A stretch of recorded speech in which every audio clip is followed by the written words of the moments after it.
دو عالم تمہارا ہوا کملی والے کہ تم ہو ایک گھر کو باقی رکھنے کے لیے اللہ تعالیٰ نے سینکڑوں آیات اتاری ہیں، ہزاروں احادیث موجود ہیں، اور میں نے پہلے بتایا تھا کہ اللہ نے تمام رشتوں کی قدر بٹھائی ہے،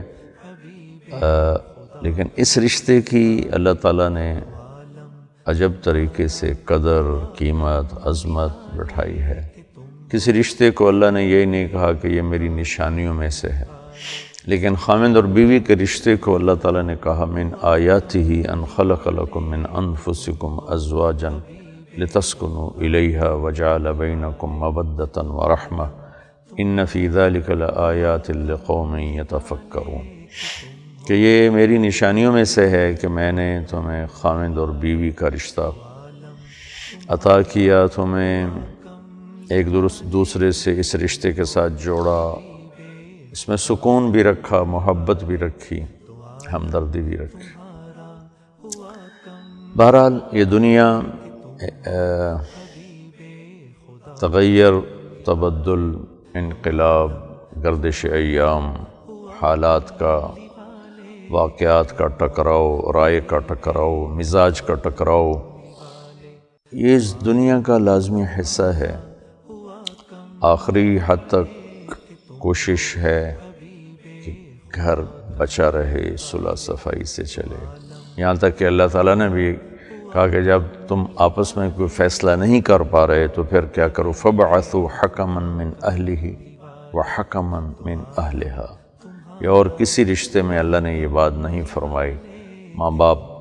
اولاد میں ناراضگی ہو جاتی ہے، بھائی بھائی میں ناراضگی ہو جاتی ہے، جتنے رشتے ہیں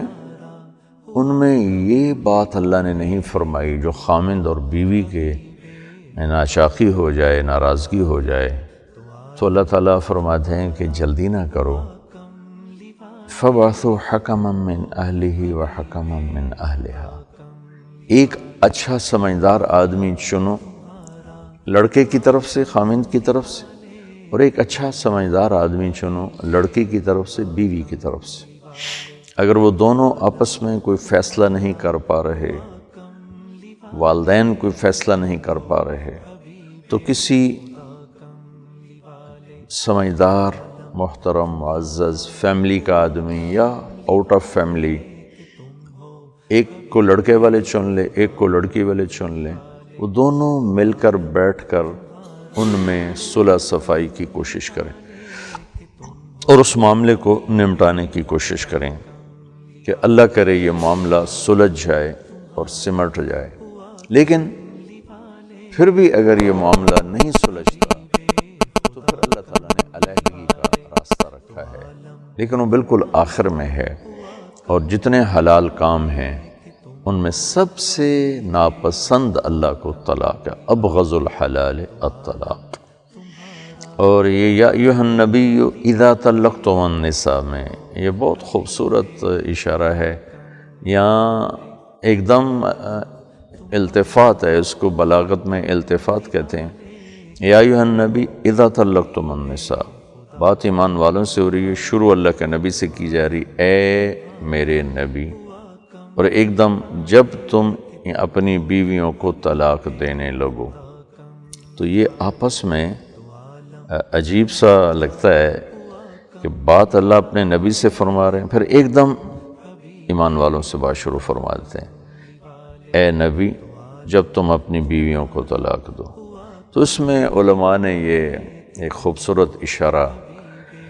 اس میں سمجھا ہے اور اس کو لکھا ہے کہ بات طلاق کی ہو رہی ہے تو اللہ اپنے نبی سے شروع فرما کر آپ کو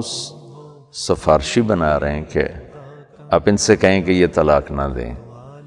اور اگر آپ یہ دینا ہی چاہتے ہیں تو طلقوہن لعدتہن واحصوا العدہ۔ تو پھر طلاق کو لڑائی کا اور نفرت کا اور آپس کی دشمنیوں کا سبب نہ بنایا جائے، یہ بھی ایک فطری چیز ہے، یہ بھی ایک اس کائنات کا لازمی حصہ ہے، اختلاف مزاج کا، عادات کا، طبیعت کا، ترجیحات کا۔ اگر نہیں نبھ رہی تو پھر خوبصورت طریقے سے علیحدگی کرنے کا حکم ہے۔ اسے لڑائی جھگڑا، دشمنیاں، قتل تک پہنچ جانا، یہ ہمارے دیس میں انتہائی ظلم، جہالت اور نادانی ہے۔ طلاق صحابہ میں بھی تھی، اللہ کے نبی نے بھی 2 نکاح فرمائے، رخصتی سے پہلے طلاق دے دی۔ آپ کے نکاح 13 ہیں، رخصتی 11 ہیں، 2 کو آپ نے خود طلاق دی۔ تمام بڑے صحابہ کی زندگی میں ملتا ہے۔ تو طلاق کو پھر لڑائی اور نفرت کا موجب نہ بنایا جائے، اور اگر نہیں دونوں میں نبھ رہی تو ہمارے ماحول میں بچی کو کہتے ہیں تو صبر کر، تو صبر کر، تو بس قربانی دے، قربانی دے۔ پھر یہ بھی نہیں کرنا چاہیے کہ سسک کے مرنا، یہ ظلم اور زیادتی ہے۔ بعض سسرال کا ظلم بے حد ہوتا ہے، سسرال کا نہیں ہوتا، خاوند سخت مزاج مل جاتا ہے اور اپنے مزاج میں تبدیلی لانے پر تیار نہیں، یا ویسے ہی ارادہ ہی کوئی نہیں ہے، تو پھر یوں اپنی بچیوں کو تڑپانا کہ بس تو صبر کر، پھر دوبارہ تیری شادی کہاں ہوگی، کون رشتہ لینے آئے گا، پھر یہ بھی نہیں کرنا چاہیے، پھر جدائی ہو جانی چاہیے۔ ایسے ہی بعض اوقات لڑکی کے چند ایک واقعات ابھی میرے سامنے آئے ہیں، انتہائی اخلاق والے بچے، ان کے گھر ٹوٹ گئے، لڑکی کی بدتمیزی، بد مزاجی، حد درجے کی بد اخلاقی اور حد درجے کی زبان کی تیزی نے گھر توڑ دیا۔ اور میں جانتا ہوں ان بچوں کو، انتہائی اخلاق والے بچے، لیکن بے بس ہو گئے اور آخر علیحدگی ہونی پڑی۔ تو وہاں 100% اس میں بچی کی بد مزاجی اور بد اخلاقی۔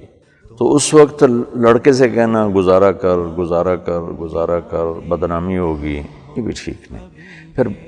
آسن طریقے سے علیحدہ ہونے کا حکم ہے، اور اس علیحدگی میں اس کو لڑائی نہ بنایا جائے اور اس کو دشمنی نہ بنایا جائے، اور مسنون طریقے سے طلاق دی جائے، ایک طلاق دی جائے۔ ہمارے پورے ملک میں رواج ہے، لکھ کر دیں گے 3 طلاق، بولیں گے کٹھی 3 طلاق، 3 طلاق کے بعد پھر واپسی کا راستہ کوئی نہیں ہوتا، پھر وہ پریشان بھی ہوتے ہیں، سر پکڑ کے بیٹھتے ہیں، پھر آ کر پوچھتے ہیں۔ تو میرے نبی کا خوبصورت طریقہ، ایک طلاق دو، اگر آپ کا گزارا نہیں ہو رہا ایک طلاق دے دیں۔ ایک طلاق کے بعد آپ کو عدت کے اندر تو بغیر نکاح کے ہی دوبارہ گھر بسانے کی اجازت ہے، اور اگر عدت گزر جاتی ہے تو آپ کو دوبارہ نکاح کر کے اپنا گھر بسانے کی اجازت ہے۔ لیکن 3 طلاق کے بعد تو آپ اپنے راستے بند کر لیتے ہیں، دروازے بند کر لیتے ہیں اور مسائل کھڑے کر لیتے ہیں۔ تو پھر میں آپ کو، جو بھی میری بات سن رہے ہیں، اللہ نہ کرے کسی کے گھر میں یہ صورتحال پیش آئے، اللہ نہ کرے کسی کے گھر میں یہ صورتحال پیش آئے، اللہ ہمارے بچوں کی، بچیوں کی